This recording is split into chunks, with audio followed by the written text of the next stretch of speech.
dive deep into the world of unsolved mysteries that continue to baffle minds and ignite imaginations.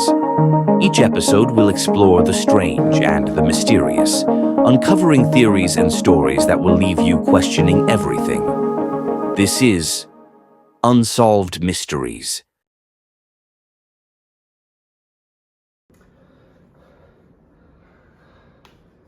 Whew. That was intense. Welcome back to S&D Shorts, Unsolved Mysteries. Episode 2. Now, what does this episode entail?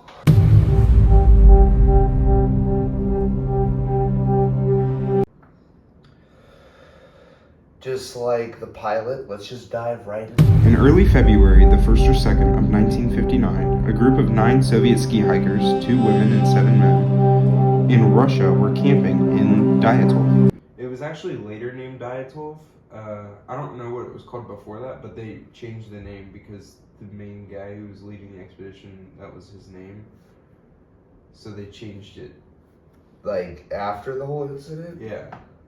I don't know where they were camping before. They were like, hey, let's go camping. And it's like, oh, where should we go? And it's like,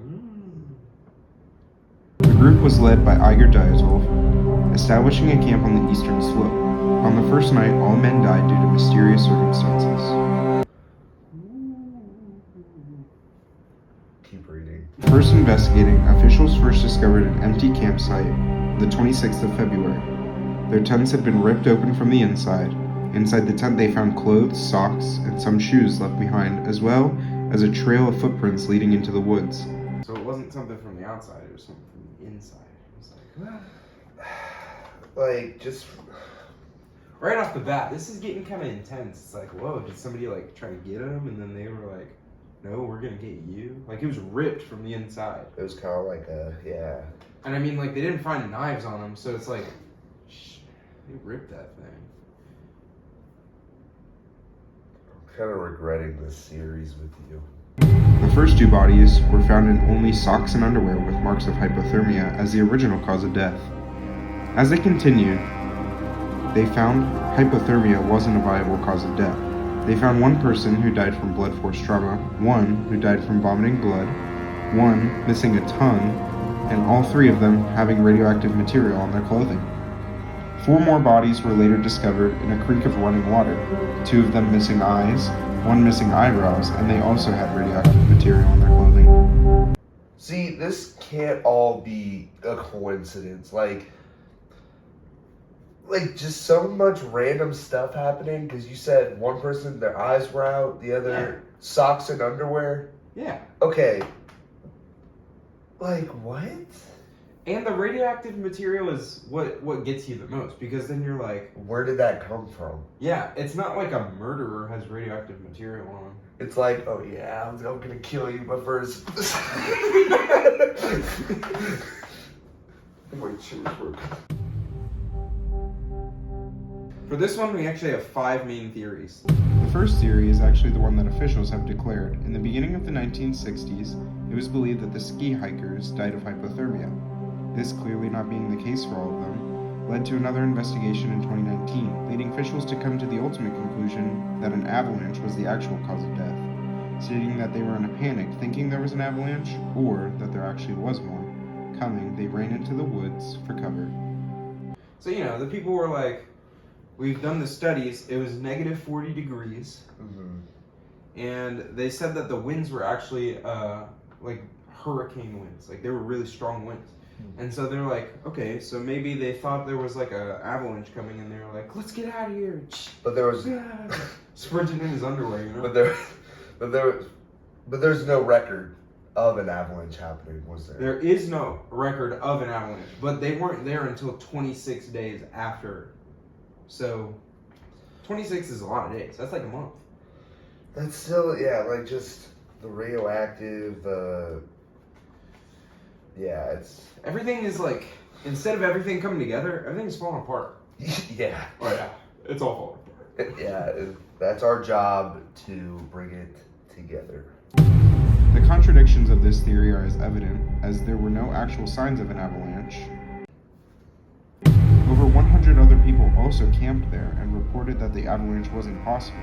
Oh, So, like, it was a mountain, but it was so small that even if there was an avalanche, it wouldn't have been a prominent avalanche. So that's out of the question.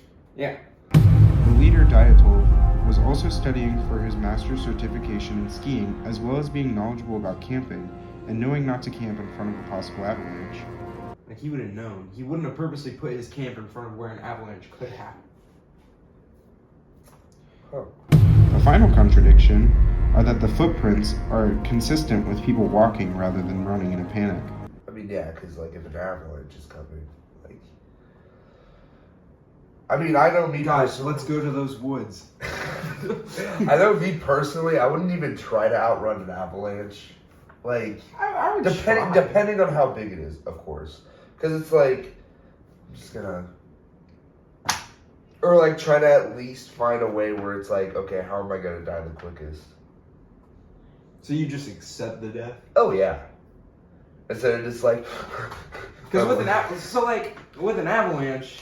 I'm like, when I'm running, I'm like a 12-year-old obese boy running. Like, I'm like...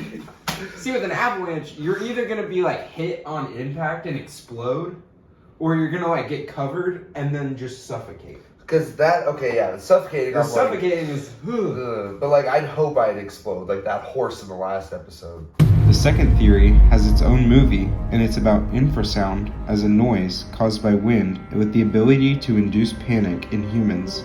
This was proposed by a man named Donnie Aker, who wrote a book about it. So, you know, there's like a noise and it's like a hum.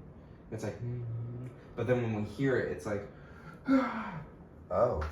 Yeah. That's interesting. Yeah, they made a movie about it and a book and...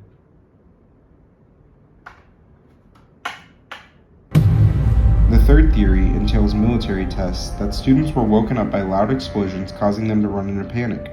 This could possibly explain the radioactive material found on some clothing, as well as the strange injuries.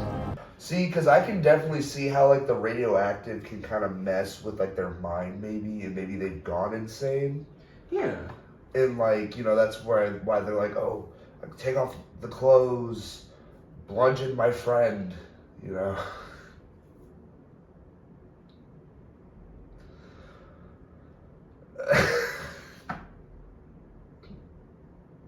I just wanted you to know I wouldn't bludgeon you if I went crazy. I can't say the same. The fourth theory is one that ties in with the hypothermia theory. It suggests that the hikers suffered from a condition called burning heat, causing them to take off their clothes.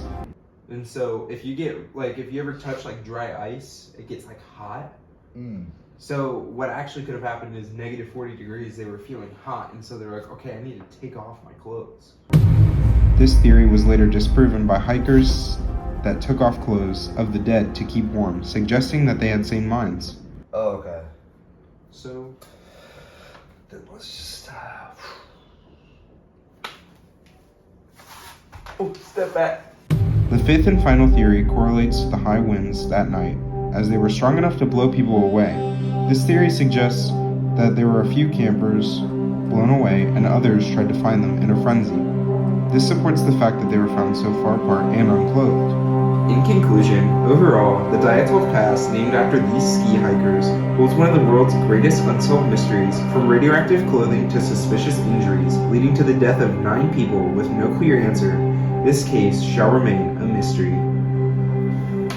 Wow. Any closing thoughts? So, the one... There's a lot of theories. There's a lot, yeah. I didn't even put all of them in here. There's too many. But, like... The one with the, like, radioactive, I still kind of say for, again, I don't know how radioactive works. But yeah, maybe once it got on them and all that, it kind of messed with their mind. And, like, they kind of went insane. That's kind of what I'm kind of leaning towards.